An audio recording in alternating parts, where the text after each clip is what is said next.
I sit for scene, but couldn't find a way to slow the rain down. And you love to try, I beg your pardon if it wasn't this obvious. Anything now.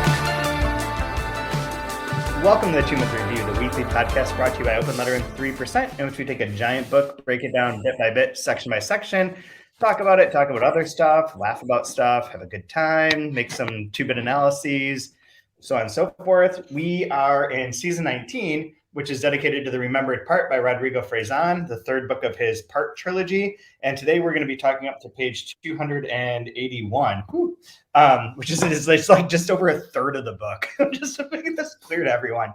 I'm Chad Post from Open Letter Books, joined as always by Brian Wood of Joytime Killbox, author of Joytime Killbox. Good morning, good evening. We're all over the place today. I'm out on the West Coast. Where are you? I'm in Latvia in a motorcycle hotel, a hotel for motorcyclists. What's a motorcycle hotel? It's it's primarily set up for people who are like motorcycling across the country. This is like one of the places that can stop and stay, like a relatively. It's like an inn. It has a bar, restaurant, little rooms like the one I'm in, a really nice rooftop. It's kind of cool. It's got like random motorcycle shit all over. But it's for like people going across the country. I think last year it was only open every so often, but this summer it's open so far. So we are 10 hours apart. Yeah, I'm in wine country, and I'm learning that red wine's probably the worst hangover you can have. For anyone watching, this is a non-alcoholic beer that I have here because I am I'm abstaining for the time being. But nevertheless, I need to buy something here, and I can just use your Wi-Fi and your space. I am not abstaining. I'll tell you that. sorry if the voice is deeper than normal. You sound very crunchy. You can red wine. I've got vineyards outside the window that's reminding me of all the mistakes I made. So, red wine plus beer plus whiskey. Now that's a hangover. Yeah, no good. One thing that I liked in this section of the book is the writers. I started to jump in, but I was just thinking about this, about mistakes or things that we shouldn't do that we go back to. The obsession with Nabokov's book that he can't read. Yeah, Outer. Yeah. Do you have a book like that you want to read, or that you should read, and you want to? It's like a white whale. Not like it's a white whale, but it's like something that you can't take down for some reason. I'm sure there's a better answer to this. But the one that I always want to read, and I every year intend to and never have started, is The Proust in Search of Lost Time. I've read the first volume, but then I was like, oh yeah, I can just jump in with volume 2. And I was like, no, it's been too long. And I feel like if I'm going to do it, I'm going to do it like kind of all the way through. And every year I think or every month I'm like, I could start, this could be the time. And then I look at like what I need to do for work or whatever. I'm like, oh no, I don't know. Yeah. These will not sustain me saying like, guess what? In a year, I'll get you your book because I really I'll let your book in a year because I'm really interested in reading about time right now in the lost bit. How about you? Do you have a book like that? I've got tons of them, but the one that really I'm embarrassed that I've never read it. Obviously, I've read parts of it. I keep starting it. Is Ulysses? Oh, I've never read all of Ulysses, and I don't know. Yeah, it's one of those. That's one of those books. The other one too is Gravity's Rainbow. Oh, yeah. Both of so those. two books I know you like a lot that I've never read.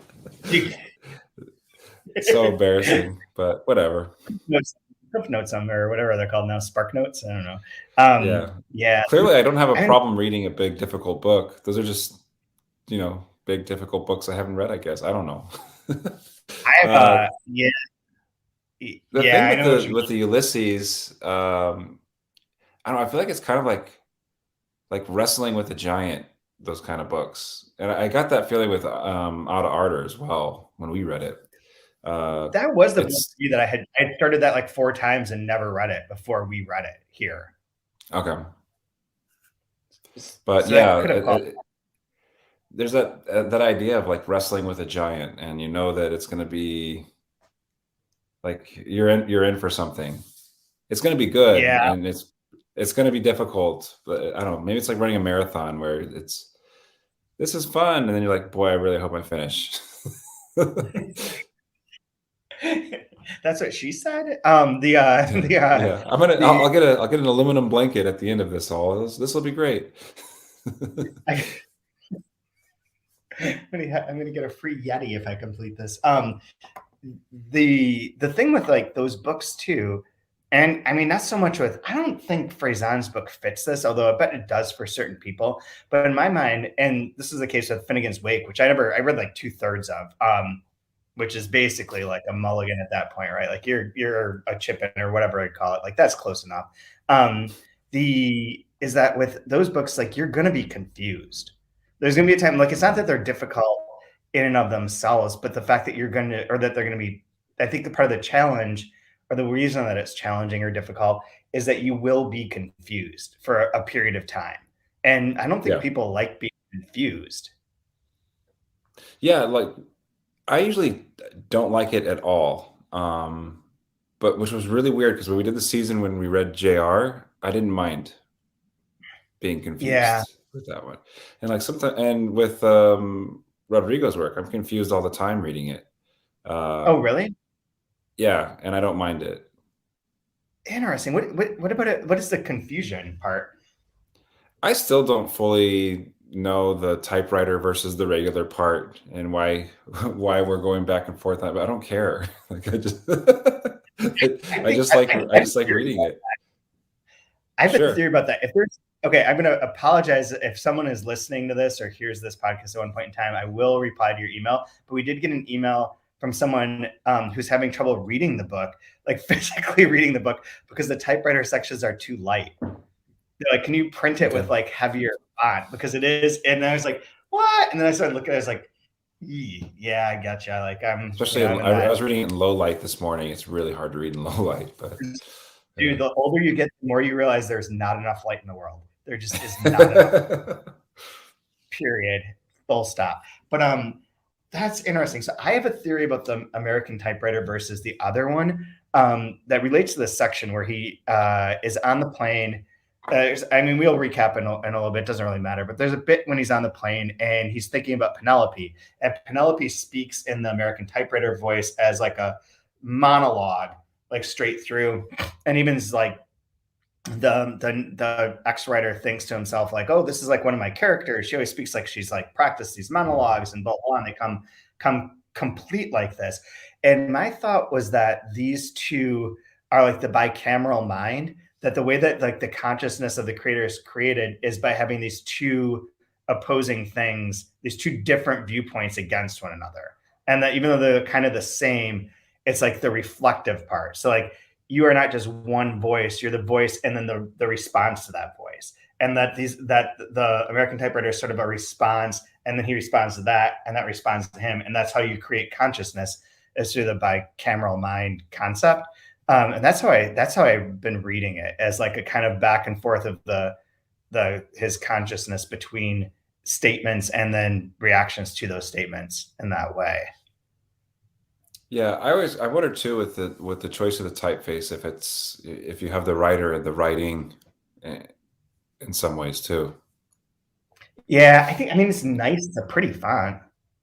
Yeah, no, because like when you think of like typewriter font, you think of letters, you think of right,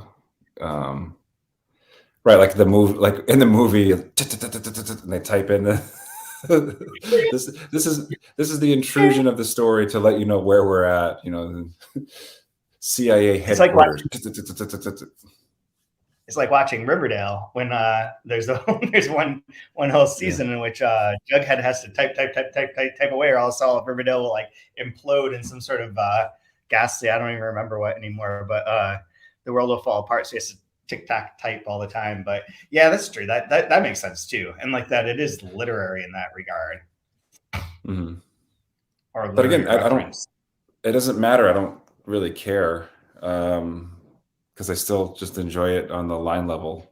I don't have to. Yeah. I don't have to get it. I mean, it's the same thing with like this obsession that the writer has with Nabokov. Like, you don't have to get it. You don't have to know all the intricacies of the form of pale fire to, like, it would be helpful if you understood that. But if you don't, you could still just, hey, it's a poem. It works as a poem. It's actually a pretty good poem. Oh, these little notes about the poem. This is pretty cool. Like, oh, the whole story's in the notes. Neat. Okay. Like, you still enjoy that without, breaking down. That bit was great about Pale Fire and about the writer sitting next to someone who's like basically ex-CIA. Or what do they call it? The company or the whatever. And starts talking about like the outfit on Nabokov and like how they thought he could be an agent and all of that stuff. That's a fun part of this. This section was great. I thought it was random. Like, this is not intentional, but I love that this section begins with him, the writer, saying, so now, even further from all of that, enough plotting out the same thing over and over, plotting out his resentment of others and his disgust with almost everything that had to do with his occupation, and goodbye to the anguished diatribe of thunder and lightning. Like, it's great that he's sort of like, okay, we've been doing this like same bit for 204 pages now. Like, let's move on into another sort of like, let's go forward now. You've had enough. And then it recaps the toy that goes backwards, which we've already done before. Oh yeah. I mean, it doesn't not keep going on and on, but it has a little bit of movement, I believe. Maybe. I don't know. I mean, this whole bit, like up until like next week, we will end this section or this part one. And I think I think it changes after part one a bit, but like all of the parts are going to be, I mean, this is a bit of reiterating, even for that one where he's talking to the CIA, like, God, it's the worst when these people start sounding like me and my characters, what they're going to say next. And like the whole CIA is like, we used to spy on people, but now we don't have to spy on anyone because they're all taking pictures of themselves and putting it on Instagram and, telling us about food they ate and where they are and who they're with. Like, yeah, right back into the anti-cell phone rant and right back into the same sort of diatribe, but from a new angle. Fun angle. I mean, that's always been, I've thought of that before. Like, you really, like, you don't have to spy on anyone anymore. Like, no. Of that. Well, I just love, like, everybody's convinced at this point that if you talk around your phone, they're going to push the ads on you, because I had mentioned bicycle and now I'm getting all these bicycle ads on my, it's like, man, I wish I was that important. Yeah, I mean, I've heard that it has less to do with like what you say and more of like who you're around. But like, I know that if you write things in Gmail, those words are used for ad stuff. So that's not shocked. And I've gotten some wacky shit before. Like I've said some weird things and gotten weird ads as a response to those things. But yeah. I mean, it's not like, I don't think anyone's spying on you. I think it's much more of like, it's much more crass than that. No, I know. I just don't understand how I get the same picture for the hot single that wants to meet me. And I know it changes when I change cities and I get onto the Wi-Fi, they're in that same city and it's the same picture. It's crazy. This lady's following me around and she really wants to meet up, apparently. Bro, I get so many catfish requests. Like in Northern, I believe it's too many. I believe it's more than the norm. Like, it's bad. Like, I can go in my Instagram right now and there's probably like 9 of them that are like, hey, want to meet you. And there's like one picture that I took of myself with someone else's dog. Cause I hate dogs and I don't like dogs and I don't want a dog and I'm good with no dogs in the world. And I took a picture of the dog as a joke. And underneath that, endlessly. I get messages from fake bots that will comment on that and then start texting me or DMing me. It's really insane, but yeah, I could go through all of like, they're weird. They've got this weird one the other week or like last week in which the woman was like, I'm sorry, I hope this isn't invasive. I just want to meet you. I just want to talk to you. You're so cute, blah, blah. And I look at their profile, and like the first half of it is like a totally normal person, right? Like there's like 20 pictures. First 10, totally normal human being, probably legitimately this human being.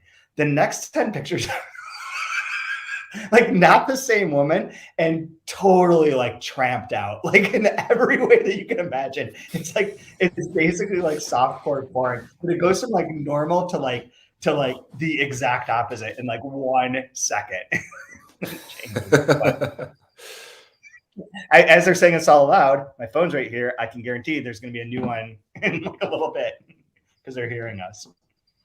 Yeah, I did like the part, like imagine the JFK assassination and with today's technology, like all of the phones, all of the just people with their dog stumbles along the skull because they forgot to pick it up, or it's so funny. The way the world's different now. It really is. I mean, that is one of the more interesting, like, it's one of those things that, like, I think we've talked about this on here, but one of the things that's really interesting to me about like books and movies that work really well are set in between 2001 and 2006 is like the best time to set a book or a movie, because you have 9/11. So you have like the anxiety, the generalized anxiety of the 21st century. But then you do not have cell phones. So people can't always be on their cell phones or communicating that way. They have to have a different thing. There's no iPhones. There are cell phones, but no iPhones until 2007 or 2008. And so there's that little gap of like anxiety, but not instant communication, not Instagram, not Twitter, not any of that stuff, like that in between days. And it's kind of that's sort of the sweet spot for like investigating the modern consciousness. Yeah, I've noticed with student work, they need to figure out a way to have texts in their stories. God, I know. And so trying to figure out how to format it or to make it look right, or how to. But yeah, there has to be text. They have a hard time telling stories without incorporating text messages. And so, they can't tell the cell phone. Yeah, because that's the way you're going to communicate with somebody. Obviously, you're not going to call them on the phone, or actually, you're not going to have dialogue in that way. So yeah, I find it interesting that it changes the way books are. Yeah. Seeping into everything. It's so funny. Yeah, I'm trying to think. Speaking of books, what are the good? You had said there was I wasn't able to look at it, but you sent me a link to a New York Times article about. So yeah.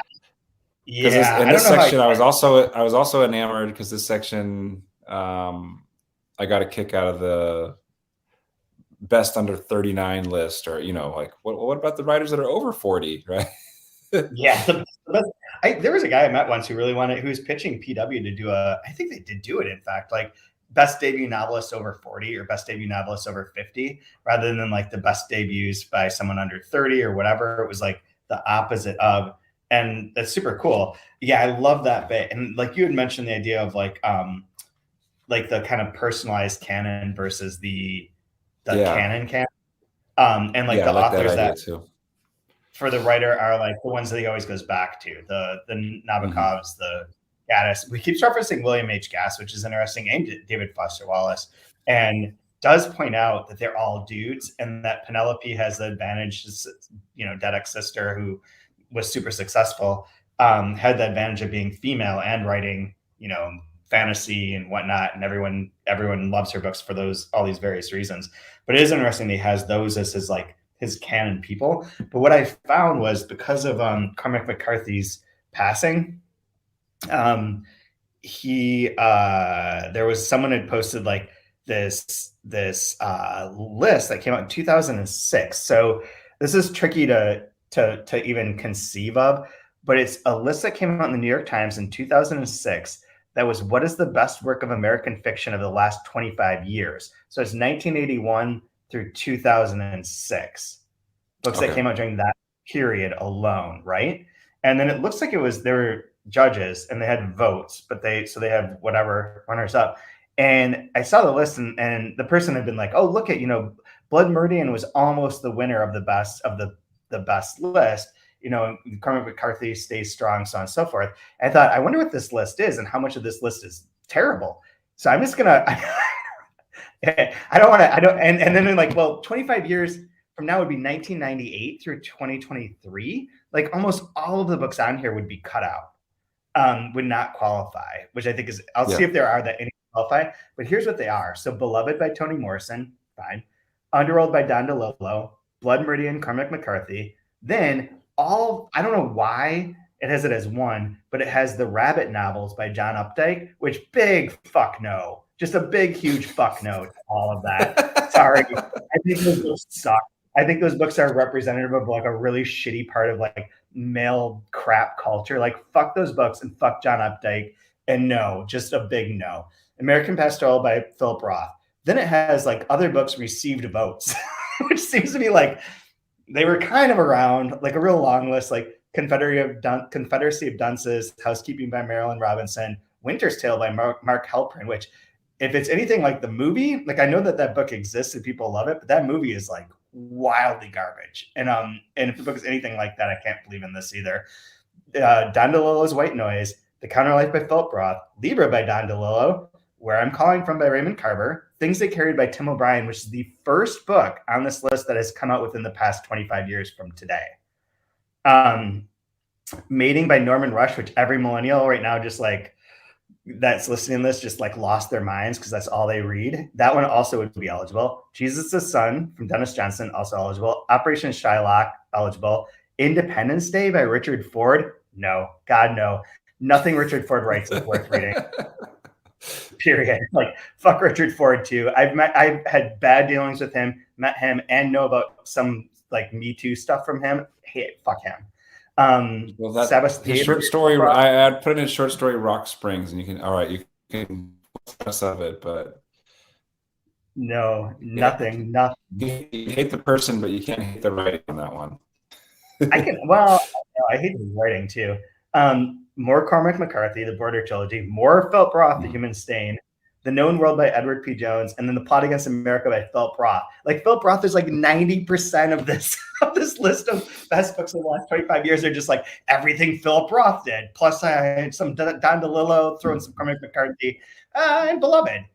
That sounds good. There's like Beloved and Housekeeping are the only books by women on this list. When were women allowed to start writing books in America? Is that happening around 2000? Whoa. Oh my! I don't know. I can't do this. I'm curious who the judges were for that, but yeah. Well, I can tell you because that is listed. Hold on. The judges are here as we load. Good, make it. Oh no, there's a lot of them. Kurt Anderson, Roger Angel, Madison Smart Bell, Amy Bender, Harold Bloom, Sven Burkett, Susan Choi, Dave Eggers, Lucy Ellman, Carlos Fuentes, A.M. Holmes, John Irving. This is, the list, like, if you can see, the list goes on, and on. Yeah. But, like, nevertheless, what a bad outcome. Like, lots of smart people put into a room with a really shitty output. Kind of goes against the whole, like, you get out what you put in sort of vibe. Instead, you put in good people and end up with garbage. But there's no way I could do this. But, like, I wonder what you'd say for the top 25 or top books of the past 25, top American books of the past 25 years now. Yeah, that would be tough. I can't. It's hard to think of like what came out from 98 onwards, but I don't know. It'd be interesting. But which other sections of this, what other bits of this section did you particularly gravitate towards? I don't know. I'm just a total dork, but I like the stuff where the writer goes into the little breakdowns of what makes why the movie was made a certain way in certain parts, or why or how a book was written. Those are my favorite parts. Yeah, and there's a lot of that in this section. So there is. I really like the so I mean the one advancement aside from like talking to the one guy for a while, and then the Penelope bit is that it again reiterates that he's going to Mexico to look for Penelope's son, who cannot be named, who has this wonderful. He has a notebook of his of Penelope's son, and the notebook's name is or has a title called "Master Advice of a Man Who Sleeps on the Floor," which is a wonderful title. Like that's a really brilliant. Yeah. Like I sort of said that Rodrigo wasted that in this book. Like that would be a great book. Like someone should write that. Some Fresán fanfic. just advice for master advice of a man who sleeps on the floor. I like a lot of the like. I was gonna say that sounds like a really bad way of giving a compliment. You know, you've got a lot of really great ideas that you're wasting on this shitty book you're writing here. Have you thought of maybe putting those in a good book? You got a great book. Put a shitty title in the great book. Like, you don't need to. You can save that. Save that for later, yo. The person I really liked on this that I gravitated towards were all the various names of like the bits that he has about writing in terms of like advice and just general bits. I'll have one in a second. The one that stands out the most is all literary fiction answered to two basic motives. It could be synthesized in two movements: the family and the journey. And then he references in a novel by Richard Powers that he says there are only two possible stories: the two most ancient and elemental, the only two you would ever read, the one where the future came to beat the past to a pulp, or the one where the past leapt on the future to strangle it. Which I like those kind of things. And then the other one that I really like. I've heard that in a slightly different way, where like the two stories are: a stranger comes to town, or you leave town, right? So we have a book coming out, Sarah Mesa's new book, Una More. And we were working on the jacket copy for that for like a day earlier this week. But I mean, it wrote and rewrote the jacket copy. And that was the beginning thing. Was like initially it was like the character arrives in a small town or leaves the big city. Like it's kind of like a weird. It's both of those simultaneously, like leaves the one to arrive in the other, but arrives in the like. If we ended up framing it as arriving in the small town, her blah blah blah blah blah blah blah was kind of the bit, but like it reminded me of that exact thing. The story's either you leave, so a stranger leaves or a stranger arrives, which is great, and it's all about love and death. That's all everything's about, love and death. Yeah, so like you encounter a stranger or you are the stranger, right? Yeah. The other one I love that reminds me of my Icelandic obsession of sagas is where he talks about more in a moment. It was clear that more in a moment, which he thought would function as the most perfect epitaphs on that final page that was one's headstone. I was like, yeah, that's like my out of the saga bit. Like out of the saga or more in a moment. Those are good epitaphs for headstones. I think about my headstone way a lot. Like I'm gonna pre-order one. I'm sure. I just get to settle on which one of these dumb phrases I think is the best. I told you I was sick. It's just a big middle finger. That's what my urn should be. Just a big middle finger out of the saga, like wrapped around. That would be wonderful. Those are the ones that stood out to me. It's like I also love dig at like the culture and the sort of like economics of writing. Which this book has and I think that this will tie into the Dracula stuff that will like come. But there's like a real subtext of the economics of writing. I mean, like at times it's just text. like that Penelope is super wealthy, and because of her wealth and because of her success with her like quasi Harry Potter thing, he's allowed to exist. She like essentially bequeaths him a life, because otherwise he would have been, struggling with his own books. But then there's like this subtext of it where it's like a little bit more subtle, at least like on 245, where he says like, we're starting out, there are no literary festivals, no trophies, no translations. And then in parentheses, translations for which foreign publishers applied for subsidies that would never be awarded to him to write the very book that they now wanted to have translated.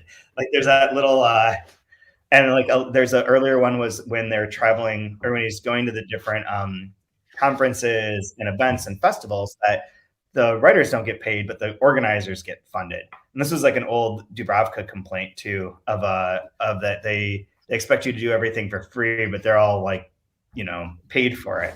And that's the subtext of like the rapacious way that like the marketplace can suck out both creativity and money and property out of like the literary and artistic fields is interesting. And I think that's going to come more. I think that will come. I mean, maybe not. I think we'll be able to connect it to the Dracula stuff, though. And then the last piece with this one, and again, I think it's another one of my blind spots, is I don't think I've read Transparent Things. Oh, it's so good. Yeah, and it's really important to this section. And I kept trying to think, is this one of those ones I tried to read and didn't read? What's the Nabokov book where he's the main character is a teacher and he's like at the wrong lecture? No, that's Penin. Okay, that's right. Yeah, because was that referenced here? We talked about snoring on the train, and they're the same people that shit with the door open. Like this is the same type of person. I feel like that was in the beginning of that. I was trying to remember. Okay, got it. He is on the train at the beginning of that. Yeah, I don't remember exactly what's in Penin, but that's the Penin one. Transparent Things is the one that opens and ends with like sort of a disembodied ghost narrator, and it's like normal in between there, but like it has this kind of creeping sense of like of spiritual, non-corporeal narration. It's really interesting. It's It's very short. Like I want to say it's like 100 pages maximum. It's like a thin one. The other one is like Look at the Harlequins, which Rodrigo turned me on to, which I'd always heard like nobody liked. And he's like, no, it's amazing because it's like a parody. It's like Nabokov parodying himself. And it really is, where it's like the characters like BB is the writer. And like there's lots of like, because people assume that Nabokov had all these affairs. This writer has all these wives and all these like things, but it's like the opposite of him in a lot of ways. And yet at the same time, it's like Nabokov doing Nabokov, like he's doing his own bits and like kind of making them funny in that way. Kind of the way that like we talked about this in the last year's 2666 season, but that last book of his, Woes of the True Policeman, supposedly can be read as the parody of all Bolaño stuff. The Bolaño is like kind of joking about what it takes to be a Bolaño book. I think that's fun. In a way, like that vibe is sort of throughout here too. Like I feel like in some ways Rodrigo is always packing full of what Rodrigo's books are, to the point where it's almost like the narrator or writer is like kind of parodying what Rodrigo is. It's both amazing and earnest and like aesthetically brilliant, and also like kind of a joke. Like when he references and describes himself as like it's like one of your terms, a maximalist and even retro avant-garde writer who is increasingly difficult to read for newcomers or for those who at this point would never come.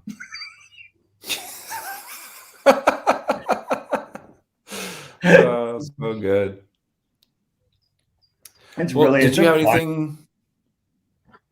I've got to get off here in a second. Do you have anything that was your favorite from this section? The one. Well, there's two. I have two last questions, or one statement, sure. One question. So the one question, it's on 276. There's this bit, and I guess I don't know the history of this, or I guess maybe I have it coded wrong in my mind. But where it references Henry James. It says Henry James late in his life, long after supposedly regurgitating that line always attributed to him, the one that goes, tell a dream, lose a reader, but that neither he nor anybody else seemed able to locate anywhere in his work. And wouldn't it be great if that line were a collective dream, something dreamed by all his readers but lost? I always thought that was a John Gardner quote. Maybe, because I know Gardner's whole thing was the fictional dream. Right. I thought but one of the but then he had like the lines, advice of like, you can't, don't give us reality, don't give us a dream. But yeah, I don't. Yeah, I thought it was like along these lines, but I didn't realize that was a Henry James thing too. If it was or isn't, who knows? But on that same page, I really like Sinbad in that. It's Sinbad in that genie movie from the early 90s. Yeah. What's that called? The Mandela Effect. Yeah. Yeah, very true. The line that I really like too, that's like, I don't know if this is my line of the week, but his other thing, like when he has his Bijou notebook and has all those little idea bits, like what I refer to as like the tickler file of like jokes or bits or like ideas that I used to keep on my phone before I became a shitty writer and a shitty at everything. But the one that I really like here is a measuring device that calculates the royalties paid to the author of a book, not on the basis of the number of copies sold, but on the book's positive impact on the psyches and lives of readers. Like that's like that's directly ties into like the never ending like attempt to understand value outside of sales. You convince people that there's a way of having value outside of sales, even if it's non-quantifiable, but trying to figure out how to quantify a non-quantifiable thing without using sales or revenue. It's like Moneyball. I remember I had one of my professors, he wrote a book that was, I don't know, for just being kind, wasn't the best. It was really pretentious and full of itself, and it was historical fiction. It was really boring, and didn't sell well, but it was, major publisher, had pretty good everything. So he was kind of disappointed. Like this was my great debut, and boy, I just gave this pretentious, steaming pile of shit as a book. And then many years later, someone was able to get a hold of him by email and had mentioned that their dad had died, and his book was on the bedside table.